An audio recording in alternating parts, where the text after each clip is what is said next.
I'm so pleased to be joined by Lawrence Haddad, Executive Director for the Global Alliance for Improved Nutrition, and Shawn Baker, Chief Nutritionist at USAID. Welcome to you both.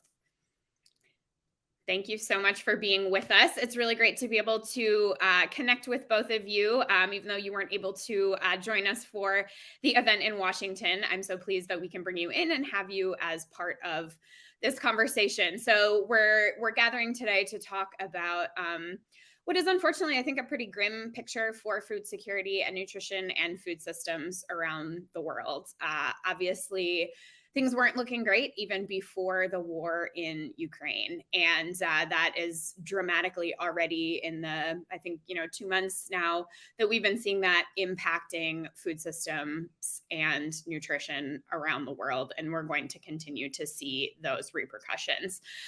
So Lawrence, I'd love to start with you.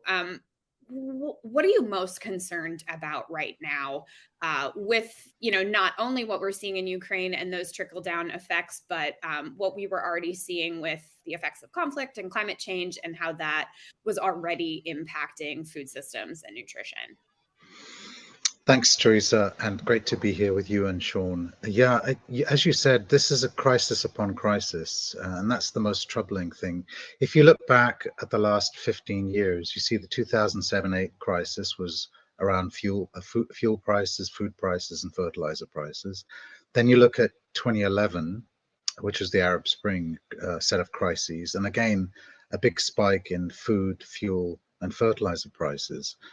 But and then you've got an even bigger set of spikes in those three things, this current crisis. But the thing that's different here is that the previous year to this crisis, there was a big GDP drop of about -4%, but that's really a swing of 7%. If you look at it was +3% the year before.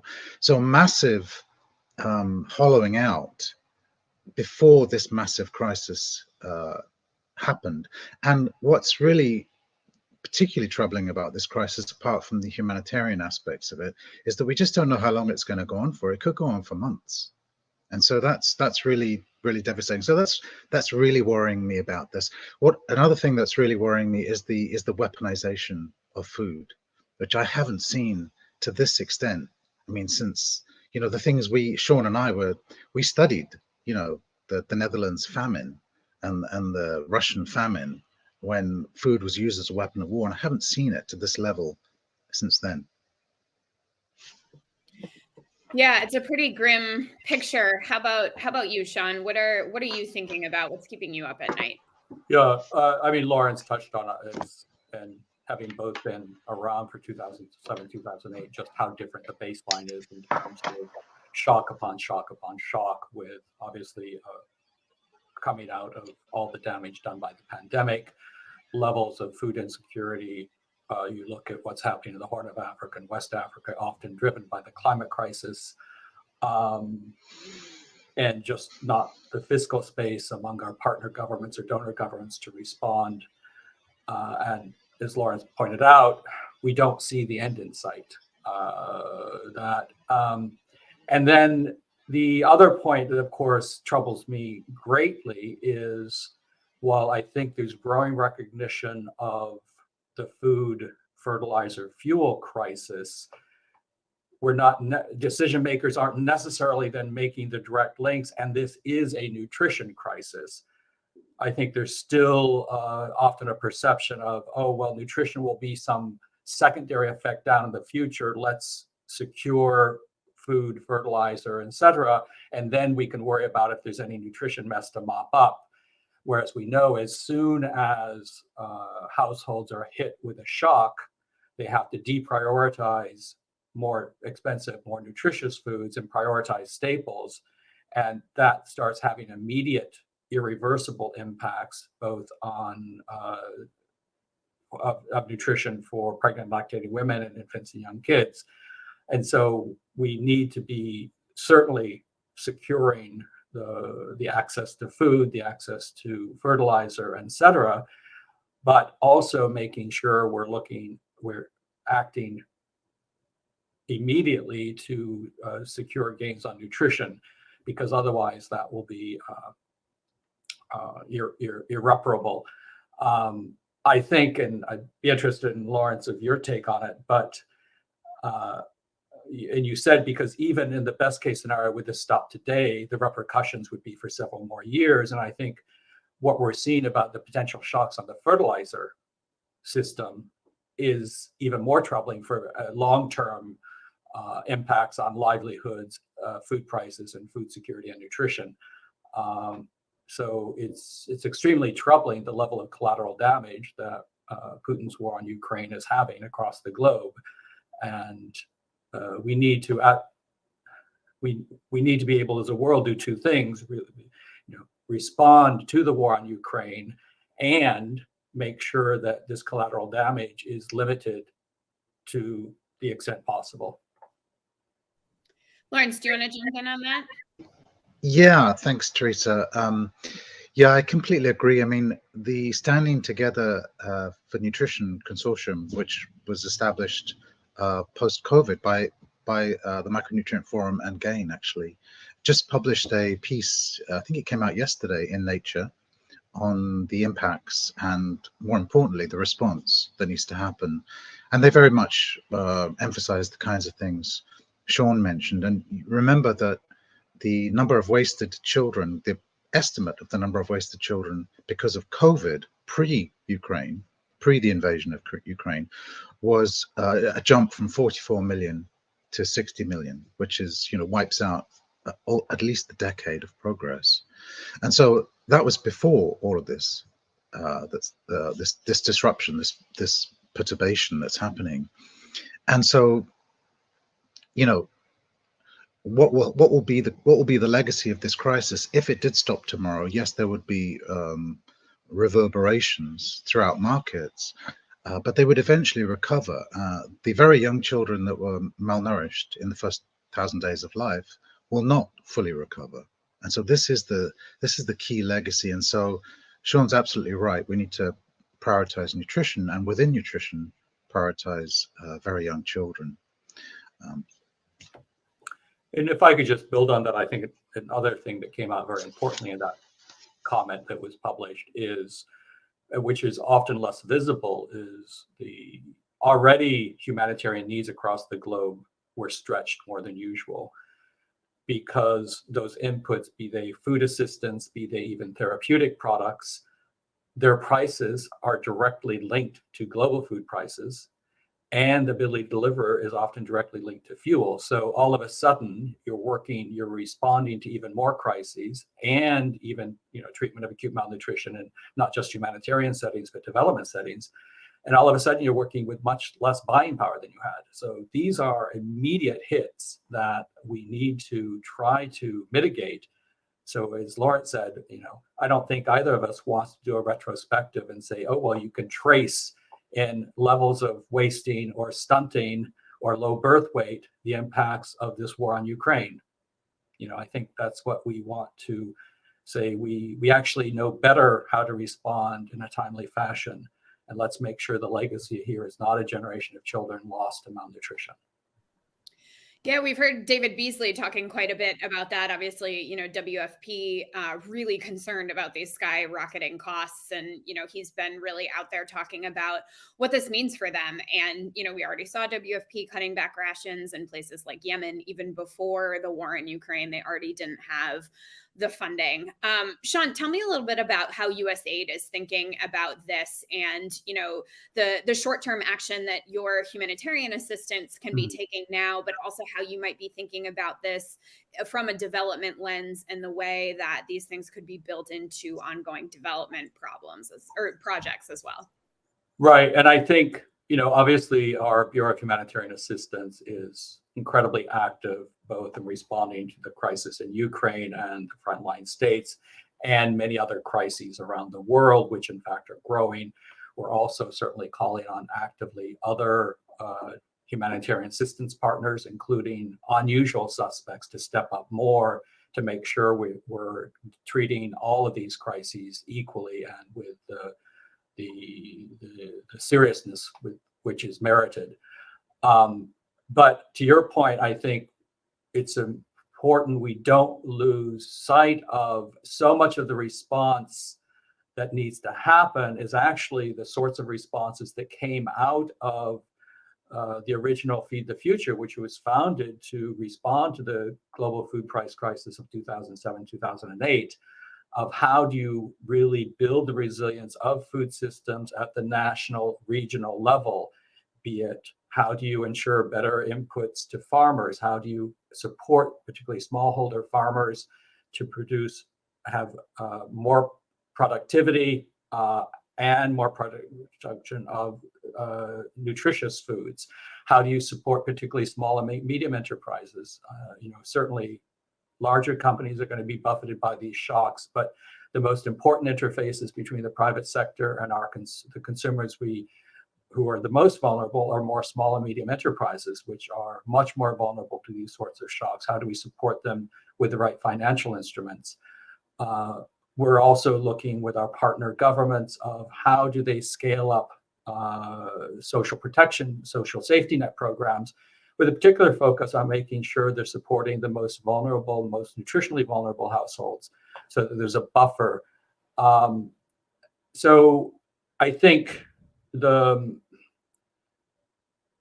positive, and it can be difficult in this situation when you look at how grim some of the projections are to be positive, but I think the positive is that we are much more well prepared, I believe, as a world and as a US government to respond to this than we were a decade and a half ago. And I think globally, and I'd like to get Lawrence's thoughts on this, in 2007, 2008, we didn't even really think of food systems per se. I think there's much more cognizant of food systems are complex, they're local, national, regional, and global, and better understandings of what are some of the actions we need to take in the short term and the medium term and the long term. What I hope is that we don't see this crisis as a one-off, but as an example of the sorts of crises that have hit food systems, and how do we actually use this to prompt the building of resilient food systems that actually can absorb these shocks and resist these shocks. Much as in global health, the pandemic, I think, has re-energized the need for global health security and pandemic preparedness. I think this needs to energize the food system community for shock preparedness. And Shawn, you stole my next question for Lawrence right out of my mouth. Lawrence, interested in what you think about what we need to be doing now in the short term, and then what are some of those more medium, long-term actions to build resilience, as Shawn was just talking about. Well, I think it's really important. The sort of build back better I think it was a bit of an empty slogan in the context of COVID, and I think it's really important to build forward better. So I think it's really essential now that we do everything actually differently. I think the food system framing helps us think in a wider angle lens, because not everything is going down. Not everything is going badly. Some things are going quite well. So I think the key message for me really is diversification. We need to diversify where food is produced. So maybe we have overinvested in very long global value chains with just-in-time production and delivery methods. So I'm not saying we go back to national sovereignty of food production, but maybe a rebalancing towards a better balance of long, medium, and short value chains. I think we diversify the kinds of foods that are consumed. I'd like to see a big push towards neglected orphan crops that are high in nutrients, very affordable, but have somehow fallen out of fashion. I'd like to see a re-emphasis on those. And then, of course, we need to diversify energy sources as well. And I think the food system is a fantastic place to experiment with renewable energy sources, because so much of the energy required for food production and processing is actually a relatively small amounts, and which is relatively, especially small scale, is relatively amenable to renewable energy. And of course, the places where hunger and malnutrition strike the most are places where renewables are most promising. So I think there's a massive opportunity to rethink what food systems look like in terms of diversity of production, diversity of consumption, and diversity of energy. In the short run, I would agree with all the things Shawn said, that the key is not to make short-term decisions that undermine the ability to build forward better. That's the key. And then to make decisions in terms of building forward better that make us more resilient to future shocks. Shocks are the norm. You know, again, Shawn and I, sorry to malign your age here, Shawn, and group it with mine, but we remember in 1989 when the end of history was pronounced after the end of the Berlin Wall fell. We thought there was going to be an extended period of stability and peace and prosperity. And for the last 20, 21, 22 years, it's just been one crisis after another. And this is the norm. It's going to be the norm for the next decade or two. So we better get ready for it. And if I could add on about building on Lawrence's point about making sure we don't make short-term decisions that actually undermine the long-term, and it is outlined in the Nature commentary. One of the risks, I mean, we came out of 2021 on a bit of a high because of a very successful pledging moment for nutrition, the Nutrition for Growth Summit, some very bold commitments from low and middle income countries, from donors, et cetera. Because of the constraints of fiscal space, there's always a risk of backsliding on that, or saying, oh, well, we cannot do the, we can hold off on making those, living up to those commitments, et cetera. Whereas in fact, this is actually the time where we need to do more on the nutrition specific side also. And while the sort of the root cause is a food systems crisis, the response also needs a response from the health system and the social protection system, right? So we need to make sure that none of us, our partner governments, other donors, development banks, cut back on scaling up nutrition specific interventions. If anything, this is the time to do even more and think bigger and bolder, so that we're trying to protect the damage and we are, on the other hand, mitigating it from the health system side. Because as I think we started off at the beginning, if there's a backslide on nutrition, lots of parts of the world recover. Those kids whom we've abandoned to malnutrition will not, even if they survive. And we've got just a few minutes left, but from both of you, what do you see as the biggest barrier to making that happen? Why is it so hard for, governments, donors, funders to be directing money towards those type of programs that we need in the short term, sort of when, as you said, we're kind of constantly in a crisis mode, but you have to think about the long term. What prevents countries from doing that? And if, how can we overcome some of those barriers? Lawrence, let's start with you. I think it's human nature to focus on the short term and neglect the medium and long term. And what we have to do as practitioners and analysts and funders is to give decision makers in the public and private sector options that protect the short run and protect the medium and long run. You can find those solutions. Large scale food fortification, biofortification. These are important for the short run as well as the long run. Getting the data systems up and running. It's incredible how little we know about what's happening to the quality of diets right now. I have no idea. I can only assume they're getting worse, both from a quality and a quantity perspective, but no one can tell me what the answer is. And yet for relatively small amounts of money, we can get a handle on that. There's all sorts of stuff we can be doing to protect small and medium enterprises.